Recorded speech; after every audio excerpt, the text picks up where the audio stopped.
Bismillahirrahmanirrahim. Alhamdulillah wassalatu wassalamu Rasulullah. Ya, antum bersyukur antum bisa antum bertaubat kepada Allah atas semua dosa dan maksiat, dan semua kita seperti itu. Setiap kita wajib bertaubat. Jangankan yang tadi yang bertanya, saya dan antum sama, kita ini banyak dosa, kita wajib bertaubat kepada Allah. Karena Rasulullah SAW sendiri setiap hari bertaubat berapa kali? 70 sampai 100 kali taubat dan istighfar kepada Allah. Jadi kita terus bertaubat atas semua dosa, dan Allah memerintahkan kepada orang beriman, wa tubu ilallahi jami'an ayyuhal mu'minuna la'allakum tuflihun. Taubatlah kalian wahai yang beriman semuanya agar kamu menjadi orang-orang yang beruntung. Jadi kita taubat, tetap kita harus bertaubat kepada Allah. Dan bagi antum yang baru hijrah, antum bergabung dengan kaum muslimin, jangan bikin komunitas sendiri, jangan bikin komunitas orang-orang yang baru hijrah, nanti akan kembali lagi tuh, nanti nggak lama tuh umurnya, nggak lama, tobatnya nggak lama. Karena orang bertobat seperti dijelaskan oleh Imam Ibnu Qudamah Al-Maqdisi dalam kitabnya Mukhtasar Minhajul Qasidin, ada orang-orang yang tobat terus di istiqomah tobatnya sampai wafat gitu. Ada orang yang dia tobat cuma sebentar doang, sebentar aja tobatnya, nggak lama balik lagi dia, sampai dia mati tetap maksiat lagi, sampai dia mati dengan su'ul khatimah. Ada lagi yang dia tobat balik lagi, tertobat lagi balik, ini main. Kemungkinan dia untuk su'ul khatimah sangat mungkin gitu. Karena apa? Karena al-khawatimu mirathu as-sawabiq.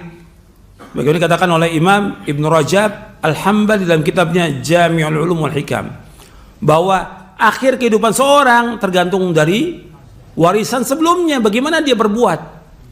Maka jangan ceritakan perbuatan dosa itu kepada orang lain, jangan. Nanti antum nggak diampunkan oleh Allah, karena Nabi bersabda SAW dalam hadis yang sahih, kullu ummati mu'afan ilal mujahirin. Seluruh umatku akan diampunkan dosanya kecuali mujahirin. Mujahir orang yang menampakkan dosanya, menceritakan dosanya kepada orang. Dia malam berbuat dosa, ditutup sama Allah karena nggak ada yang tahu antara dia dengan Allah dia berbuat dosa. Paginya dia ceritakan, saya tadi malam berbuat ini. Ini orang nggak diampuni oleh Allah. Kullu ummati mu'afan illal mujahirin. Semua umatku akan diampunkan kecuali orang yang mujahir, terang-terangan dia berbuat dosa. Gimana terang-terangan? Nabi jelaskan, Nabi yang menjelaskan SAW. Malam dia berbuat dosa, paginya atau siangnya atau besoknya atau lusa diceritakan pada orang lain. Saya kemarin berbuat dosa. Tutup dosa itu, tutup. Jangan diceritakan pada orang, jangan. Sebagaimana kita berbuat kebaikan kita tutup, apalagi berbuat dosa. Tutup, jangan ceritakan. Saya juga heran, ada ustadz yang menyuruh orang yang baru hijrah, coba antum ceritakan dong, gimana pengalaman antum. Loh, kok ceritakan pengalaman dia main musik, perjalanan dia? Ini kan kebodohan, ketololan ini gitu. Gimana kalau dia pelacur? Suruh cerita. La haula wala quwata illa billah. Ini bodohnya kuadrat ini ustadz ini. Karena ustadz artis, ya gabungnya dengan artis gitu. Nggak benar, tutup gitu. Sekarang kalau antum mau istiqomah, ya antum belajar, bergabung dengan kaum muslimin. Jangan bikin komunitas sendiri, jangan gabung dengan kaum muslimin. Ngaji Quran wa sunnah lah pahami salaf. Udah ngaji. Jangan bikin satu majlis taklim bikin sendiri, nanti bikin lagi. Ini banyak majlis taklim juga, bukannya manfaat, banyak mafsadah, mafasid kathirah, itu kerusakan yang banyak. Gabung dengan kaum muslimin. Ini kalau saya mau cerita majlis taklim banyak dah, dan saya udah memberikan nasihat kepada mereka. Saya pernah cerita, saya pernah ngumpulkan majlis taklim untuk ibu-ibu berapa? 150 majlis taklim, dan saya udah memberikan nasihat. Antum gabung semuanya yang bikin. Saya ingat ada 7 tahun yang lalu saya diminta untuk memberikan nasihat kepada Majelis Taklim ini. Saya bilang jangan banyak-banyak, satu majelis 2 aja. Nggak mau ibu-ibu 3, 4 gitu. Berapa ratus yang hadir waktu itu. Saya bilang gabung. Buat apa bikin banyak begini? Ini kan kalau udah begini Majelis Taklim, yang ada apa? Yang ada untuk bisa ada pengajian itu ada apa? Donasi, minta duit. Ini ngerusak dakwah salaf, merusak ini. Dakwah salaf nggak ada seperti itu. Dakwah salaf jalan dengan harta sendiri dan diri sendiri untuk memperjuangkan agama ini. Maka antum ngaji, tadi yang tanya itu ngaji, belajar bersama kaum muslimin. Jangan bikin grup sendiri, jangan. Ini kan banyak nih Majelis Taklim. Ada apa aja namanya macam-macam. Pakai nama, ada yang pakai bahasa Inggris. Apa stranger apa namanya lah. Apa nggak tahu lah. Pokoknya kok antum bikin pengajian seperti ini? Majelis Taklim apa ini? Gabung dengan kaum muslimin, gabung semua, kaum muslimin. Di situ Majelis Taklim antum belajar, duduk belajar. Karena kita ingin jadi orang baik, kita jangan jadi orang soleh. Kita pengen dihapuskan semua dosa kita oleh Allah. Kita ingin masuk surga, gitu. Kalau antum kumpul dengan teman-teman antum, nanti setan goda lagi. Masa cuma begini, balik lagi dong. Saya pernah dulu, bukan sekarang dulu, saya punya teman, dia tobat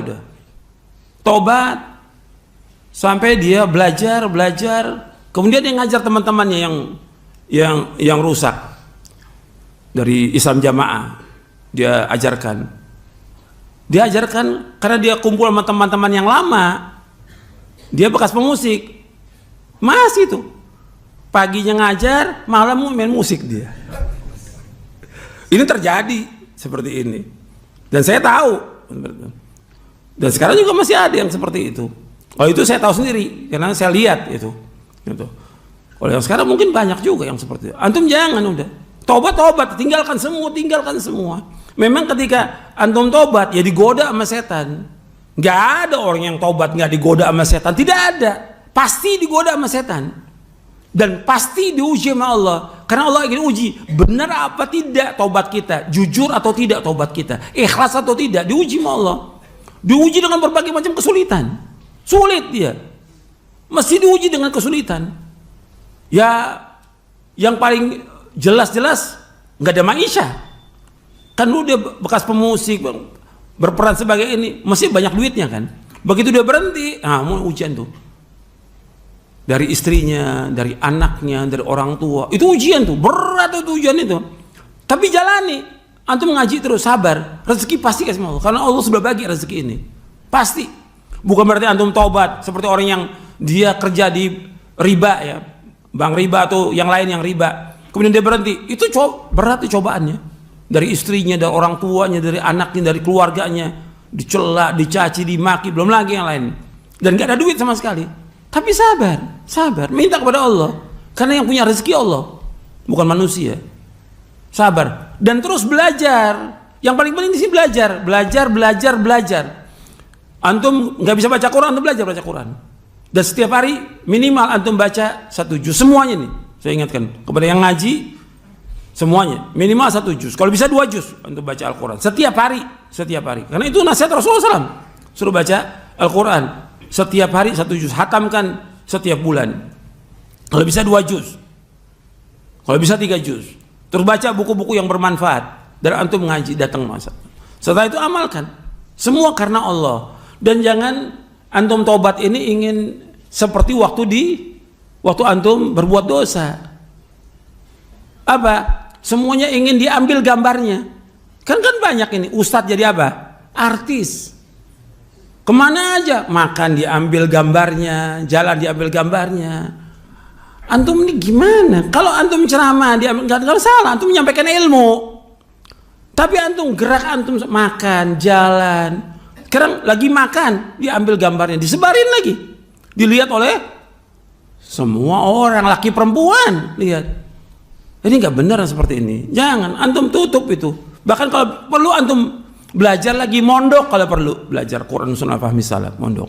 Belajar agama dengan sungguh-sungguh dan untuk mengamalkan agama Islam ini. Karena yang paling penting bagi kita, bagaimana kita selamat dari azab Allah. Bagaimana kita bisa masuk surga? Itu tujuan hidup kita. Sudah tinggalkan semua. Biasanya kadang-kadang orang yang artis kan dia biasa manggung kan. Kalau manggung ingin apa? Ingin dilihat oleh orang. Nah kadang-kadang begitu tobat pengen juga dilihat sama orang. Ini nggak benar seperti ini. Udah tutup semuanya.